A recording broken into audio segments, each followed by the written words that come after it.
하나님 말씀 같이 보겠습니다. 잠언 12장 1절부터 14절까지의 말씀입니다.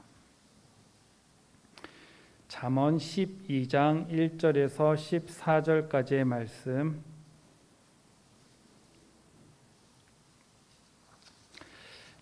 제가 봉독하겠습니다. 잠언 12장 1절에서 14절까지의 말씀입니다. 훈계를 좋아하는 자는 지식을 좋아하거니와 징계를 싫어하는 자는 짐승과 같으니라.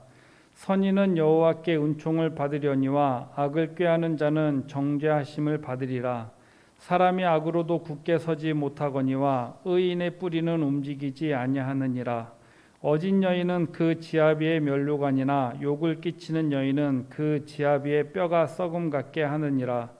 의인의 생각은 정직하여도 악인의 도모는 속임이니라. 악인의 말은 사람을 엿보아 피를 흘리자 하는 것이거니와 정직한 자의 입은 사람을 구원하느니라. 악인은 엎드려져서 소멸되려니와 의인의 집은 서 있으리라. 사람은 그 지혜대로 칭찬을 받으려니와 마음이 굽은 자는 멸시를 받으리라. 비천히 여김을 받을지라도 종을 부리는 자는 스스로 높은 채 하고도 음식이 핍절한 자보다 나으니라. 의인은 자기의 가축을 생명을 돌보나 악인의 국률은 잔인이니라. 자기의 토지를 경작하는 자는 먹을 것이 많거니와 방탕한 것을 따르는 자는 지혜가 없느니라. 악인은 불의의 이익을 탐하나 의인은 그 뿌리로 말미암아 결실하느니라. 악인은 입술의 허물로 말미암아 그물에 걸려도 의인은 환난에서 벗어나느니라. 사람은 입의 열매로 말미암아 복록에 족하며 그 손이 행하는 대로 자기가 받느니라. 아멘. 오늘 읽은 잠언 12장 1절에서 14절까지의 말씀을 가지고 악인과 의인이란 제목으로 하나님 말씀 같이 나누도록 하겠습니다. 오늘 본문 잠언 12장 1절에서 14절은 크게 세 부분으로 나눠서 살펴볼 수가 있습니다. 1절부터 3절은 서로 다른 두 사람에 관한 내용이고 4절부터 7절은 지혜로운 가정생활에 관한 내용입니다. 그리고 8절에서 14절은 지혜로운 경제활동에 관한 말씀이 기록되어 있습니다. 그래서 잠언 12장 1절부터 14절은 그렇게 세 부분으로 나눠서 이야기하고 있고 설명하고 있는데, 그런데 솔로몬은 이 잠언 12장에 의인과 악인, 선한 것과 악한 것, 이 내용을 서로 대조법을 사용해서 설명하고 있습니다. 의인과 악인을 대조하고 선한 것과 악한 것을 대조해서 그 내용을 설명하고 있는데, 오늘 본문을 그 청소년 매일 성경, 우리 줄임말로 청매라고 하는데요. 청소년 매일 성경에는 이 본문을 쉬운 성경으로 기록하고 있어서 쉬운 성경과 개역 개정 성경을 좀 이게 같이 교차해서 보면 내용이 훨씬 더 쉬울 것 같아서 오늘 본문의 자막을 좀 준비했습니다. 자막의 위에 거는 개역 개정이고 밑에는 쉬운 성경이거든요. 이것을 보면서 본문을 조금 차근차근 좀 설명해 나가도록 하겠습니다. 잠언 12장 1절의 말씀에 보면 밑에 있는 거 노란 글씨가 쉬운 성경이에요. 징계를 달게 받는 사람은 슬기롭지만 책망을 싫어하는 자는 어리석다. 여기서 징계를 달게 받는 사람, 이게 영어 성경에는 징계를 좋아하는 사람은 지식을 좋아한다. 그러나 교정을 싫어하는 사람은 어리석다. 그래서 여기서 징계라는 단어는 무엇인가를 잘못해서 그 책망받는 그것이 아니라 보다 높은 가치를 얻기 위한 과정에서 발생하는 징계, 보다 더 높은 가치 그리고 더 많은 지혜나 지식을 얻기 위해서 그 과정 속에서 발생하는 그 징계를 달게 받는 사람은 지식을 좋아한다. 그 사람은 슬기롭다. 그리고 그 사람은 지식을 좋아하지만 어리석은 사람, 책망을 싫어하는 사람은 영어 성경과 교차해서 보면 NIV 성경과 교차해서 보면 어리석은 자는 교정을 싫어한다라는 거죠. 내가 무엇을 정정하거나 수정하는 것을 싫어한다라는 거예요. 조금 더 쉽게 얘기하면 고집불통인 사람이 어리석은 사람과 같다라는 거예요. 무엇인가를 옆에 사람이 너 이런 부분을 좀 고치면 좋을 것 같아 라고 하는 그러한 징계를 거부한다라는 거죠. 그래서 1절에서 훈계를 좋아하는 것, 보다 높은 가치, 보다 높은 지식, 지혜를 얻기 위한 과정 속에서 생기는 징계를 달게 받는 사람은, 그 사람은 지식을 좋아하는 사람, 슬기로운 사람이 있지만 책망을 싫어하는 사람, 그리고 내가 무엇인가를 고치기를 거부하고 고치는 것을 싫어하는 것, 그리고 누군가가 나에게 이런 부분을 징계, 그러니까 고치라고 권면하는 것조차도 싫어하는 사람은 어리석은 사람이다. 2절에 보면 선한 사람은 여호와께 은총을 얻지만 악을 행하는 사람은 여호와께서 심판하신다. 3절의 말씀에 보면 사람은 사악함으로 세우지 못한다. 그러나 의인은 뿌리를 뽑을 수 없다. 즉 사람은 사악함으로, 악한 것으로 사람을 세우지 못한다. 이것이 솔로몬이 전해주는 잠언의 내용이에요. 사람을 그럼 세우기 위해서는 무엇이 필요하다? 지혜가 필요하고 좋은 말과 긍정적인 말이 사람을 세우는 것이지, 사람은 사악함으로, 악한 것으로 사람을 세우지 못한다. 그러나 의인은 뿌리를 뽑을 수 없느니라. 이 구절은 뒷부분에서도 또 교차적으로 설명하고 있습니다. 4절의 말씀에 보면 4절부터는 지혜로운 가정생활에 대한 내용이에요. 4절부터 7절이 지혜로운 가정생활에 대한 내용인데, 어진 여인은, 지혜로운 여인은 그 지아비의 남편의 면류관이다. 덕 있는 아내는 그 남편에게 영광스러운 면류관과 같다. 부도덕한 여인은 남편의 뼈를 썩게 하는 것과 같다. 즉 남편에게 큰 고통을 준다. 부도덕한 여인은 남편에게 큰 고통을 안기는 사람이다. 덕 있는 사람의 남편의 영광스러운 면류관이다. 이것을 조금 더 설명하면, 남편에게 있어서 영광스러운 면류관, 이 영광스러운 면류관은 어디서 영광스럽게 드러나는 거예요? 집에서? 집 안에서? 아니요, 밖에서요. 그러면 덕 있는 아내는 사회생활하고 밖에서 외부 활동할 때 영광스러운 면류관을 나타내는 거죠. 어떤 여인은? 덕 있는 여인은. 그러나 부도덕한 여인은 남편에게 고통을 준다. 그래서 여인들이 이런 말을 좀, 아내분들이 이런 말을 많이 하죠. 아내의 말을 잘 들으면 잘 된다. 동의하십니까? 그런데 여기는 조금 우린 달리 생각해야 돼요. 왜냐, 모든 여인의 말을 다 잘 들으면 된다, 안 된다? 안 된다. 여기선 기준이 뭐예요? 덕 있는 아내예요. 덕 있는 아내의 말을 듣는 남편은 어떤 사람이다? 의인이다. 선한 사람이다. 그러나 지혜로운 아내의 말을 들어도 고치려고 하지 않는, 1절에서 교정하지 않는 사람은 어리석은 남편이다. 그러니까 어리석은 남편과 사는 여인의 뼈는 썩게 되시는 거지요. 그리고 지혜로운 여인의 말을 듣고 활동하는 남편은 밖에서 영광스러운 면류관처럼 빛나게 되어지는 거예요. 여러분들의 남편이 빛나십니까? 여러분들 잘하시는 거예요. 그럼 어떻게 보면, 근데 부도덕한 여인은 남편의 뼈를 썩게 한다. 그럼 여기서 덕 있는 아내는 어떤 아내입니까? 덕은 지혜 있는 아내. 그럼 그 지혜는 어디서부터 비롯되는 거예요? 하나님의 말씀으로부터 비롯되는 거예요. 나중에 결론에서 한 번 더 얘기하겠지만, 여기서 말하는 덕은 착한 여인을 말하는 게 아니에요.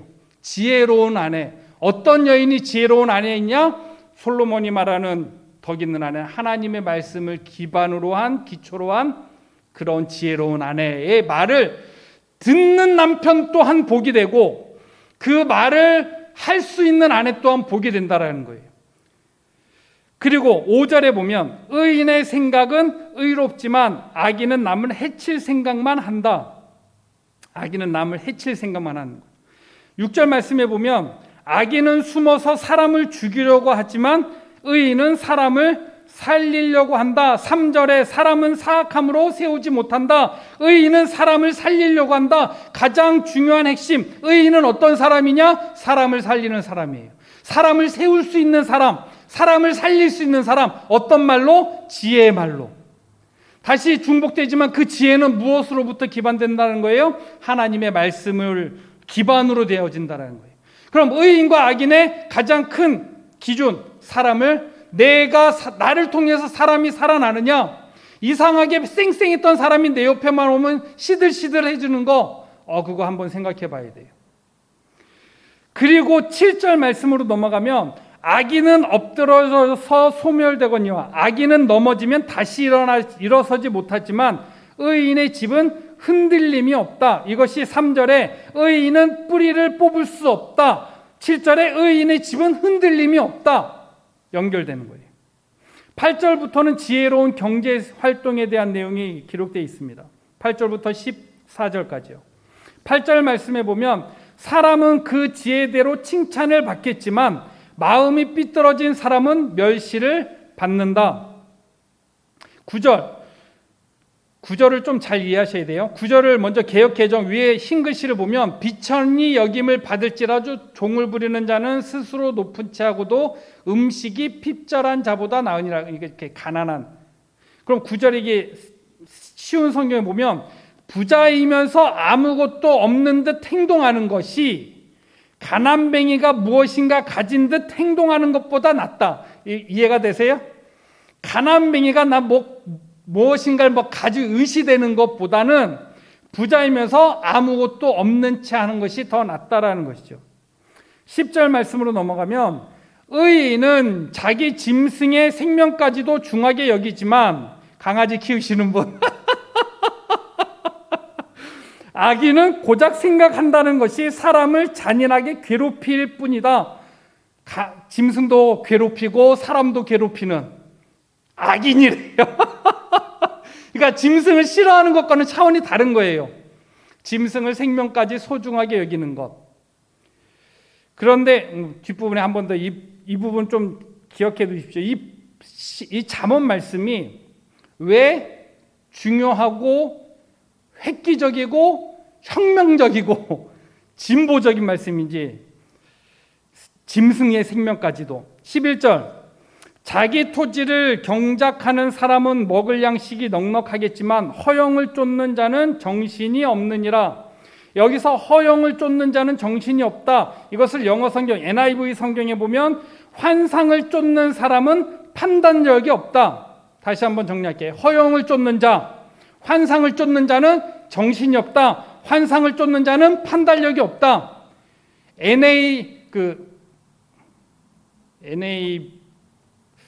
죄송합니다. 또 영어 성경, 다른 성경에 보면 표준 영어 성경이 또 따로 있거든요. NIV가 있고, 죄송합니다. 거기 보면 환상을 쫓는 자는 판단력이 없다, 감각이 없다. 허영을 쫓는 자, 환상을 쫓는 자는 판단력이 없고 감각이 없는 사람이다.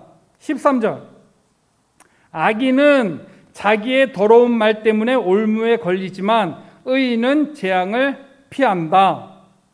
14절 입술을 잘 열면 좋은 것으로 배부르고 반드시 자기 손이 행하는 대로 보상을 받는다.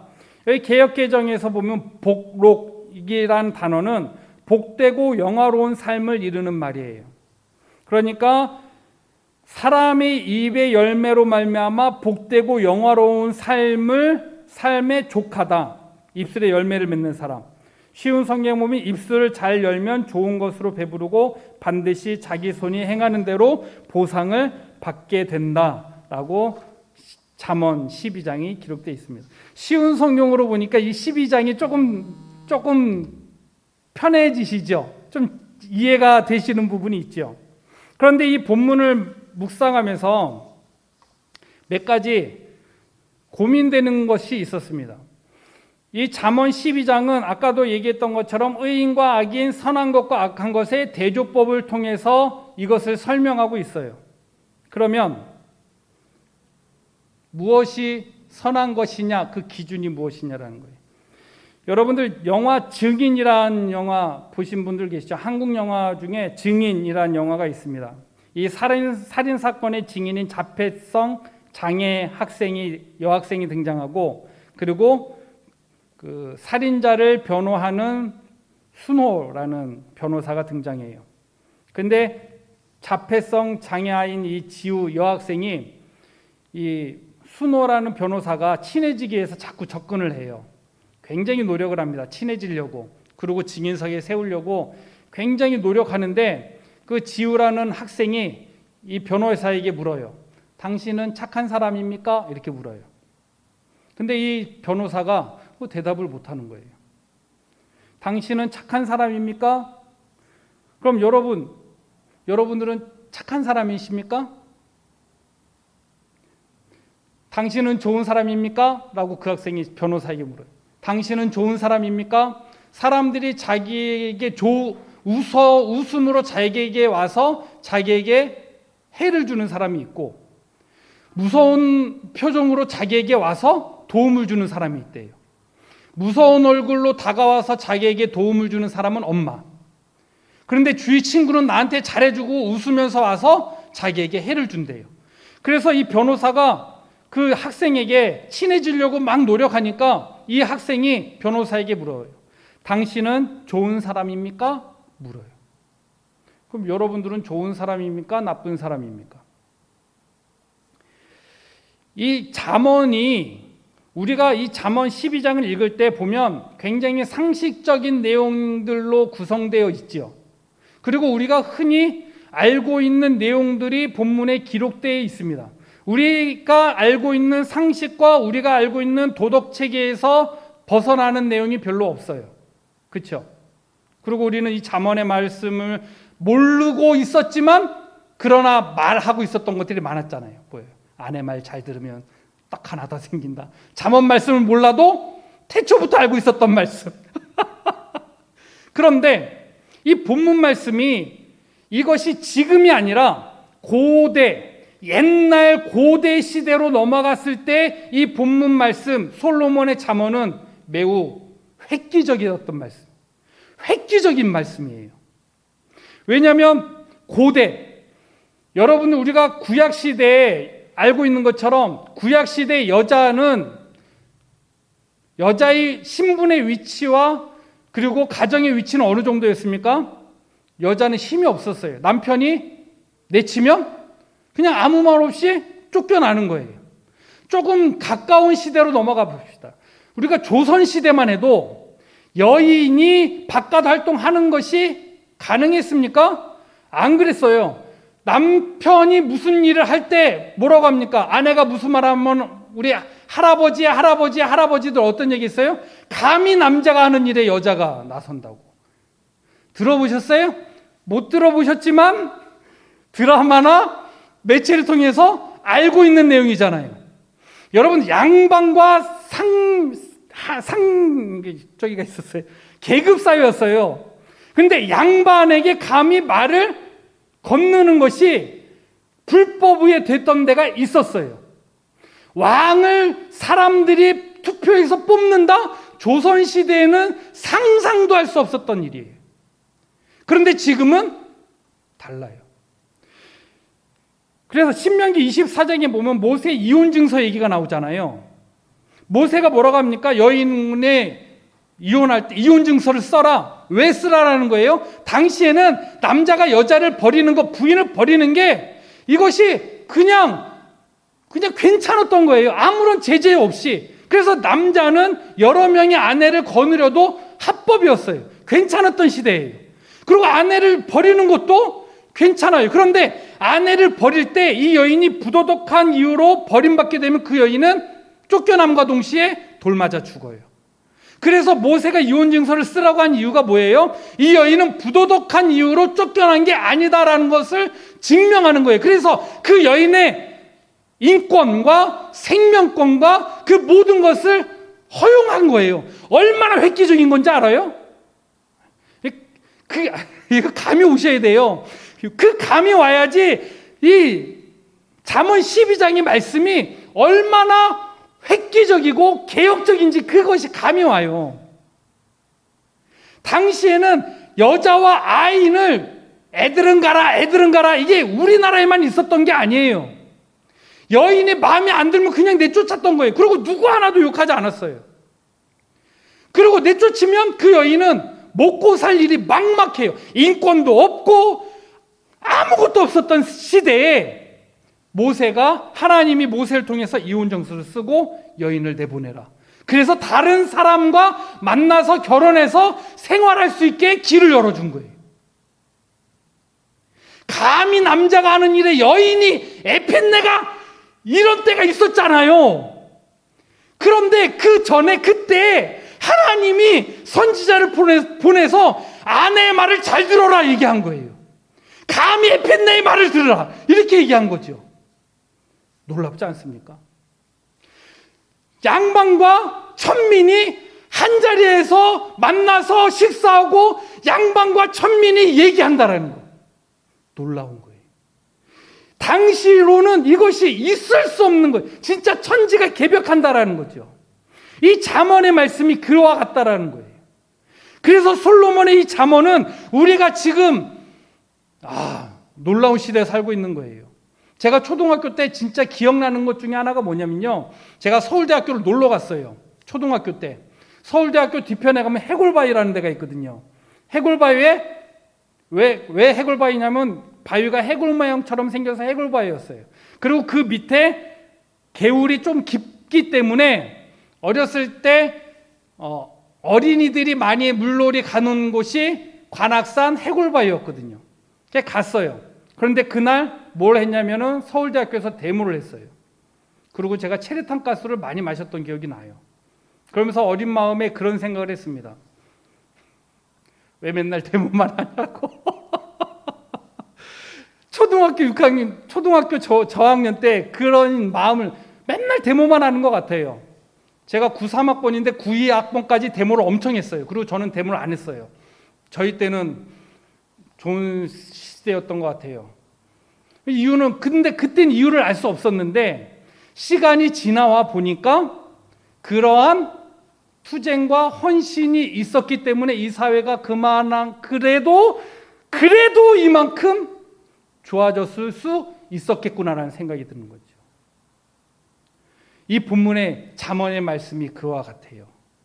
이것이 우리가 하나님의 말씀을 들을 때 좋은 말씀인 것 같지만, 그런다 이 잠언이 쓰여지고 사람들에게 들려질 땐 정말 너무나도 획기적인 말씀이었다는 거예요.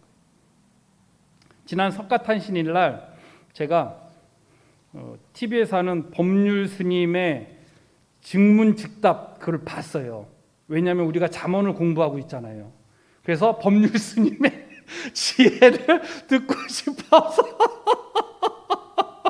TV에서는 법률 스님의 얘기를 들었어요.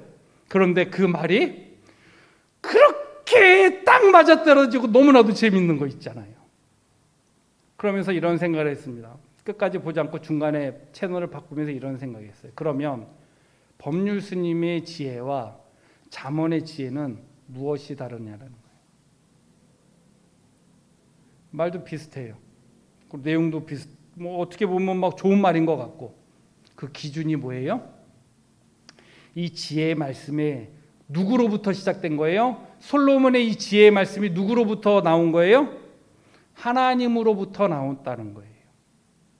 이 지혜의 말씀이 사람의 배움과 그리고 깨달음으로부터 나온 것이 아니라 하나님으로부터 났다라는 거예요. 그러면 이 지혜의 말씀을 통해서 무엇을 쫓아가라는 거예요? 이 지혜의 말씀을 따라가면 그리스도인이 하나님이 어떻게 살아가야 되는지 방법을 제시하고 있는 거예요. 그래서 의인은 이렇게 살아야 된다. 이것이 하나님을 빼면 살아가는데 도덕적인, 윤리적인 지침이 될 수 있지만, 그러나 하나님이 이 말씀을 주시고 의인과 악인의 삶에 대해서 말씀하신 것은 의인의 삶을 따라갈 때, 잠언의 말씀을 통해서 의인의 삶을 따라갈 때 그 방법대로, 그 방향대로, 그 지혜대로 따라갈 때 어떻게 되어진다? 하나님의 자녀로 살아가는 모습이 이루어진다라는 지혜를 우리에게 말씀하고 있다는 거예요. 그렇기 때문에 잠언의 지혜는 사람의 지혜와는 끝이 달라요. 방향이 달라요. 그냥 의인으로 살아라, 도덕적으로 살아라, 윤리적으로 살아라가 아니라 이 잠언의 말씀을 통해서 그것을 깨달아 방향을 가지고 가게 되어지면 하나님이 기뻐하시는 의인의 길로 가게 되어진다. 하나님의 자녀의 삶이 의인의 삶이다라는 것을 가르쳐주고 있다라는 거예요. 그러면 영화 증인에서처럼 그 주인공 지우의 얘기처럼 당신은 좋은 사람입니까?